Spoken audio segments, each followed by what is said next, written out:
السلام علیکم، میں مس خدیجہ الرحیم اسکول سے۔ بچوں، آج ہم پڑھیں گے سوئم کلاس کی اسلامیات، جس میں باب سوئم کا سبق نمبر 2 اور صفحہ نمبر آج ہم پڑھیں گے 37۔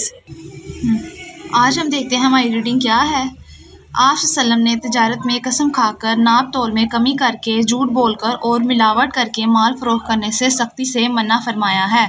آپ صلی اللہ علیہ وسلم ہمیشہ دوسروں کے کام آتے، کبھی کسی کا دل نہ دکھاتے، بچوں کے ساتھ محبت شفقت سے پیش آتے، اپنے جانی دشمنوں کے ساتھ بھی رحم دلی کا سلوک کیا کرتے، یہاں تک کہ جانوروں کے ساتھ بھی ہمدردانہ سلوک کرتے اور دوسروں کو بھی ان کا خیال رکھنے اور ان کے ساتھ بہتر سلوک کرنے کی تاکید فرماتے۔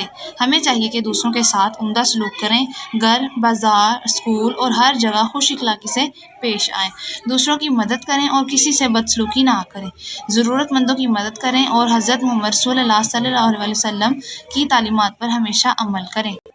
تو جی بچوں، آج ہم دیکھتے ہیں اپنے تفصیلی سوالات نوٹس پہ صفحہ نمبر 7۔ ہمارا تفصیلی سوال نمبر 1 ہے، حضرت محمد رسول اللہ کی صداقت کے بارے میں آپ کیا جانتے ہیں؟ آپ ہمیشہ سچ بولتے تھے، اس لیے کفار مکہ بھی آپ کو صادق اور امین کے لقب سے پکارتے تھے۔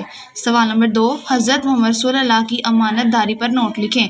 حضرت محمد رسول اللہ اعلان نبوت سے قبل اپنے شہر مکہ مکرمہ میں امین یعنی امانت دار کے لقب سے بھی مشہور تھے۔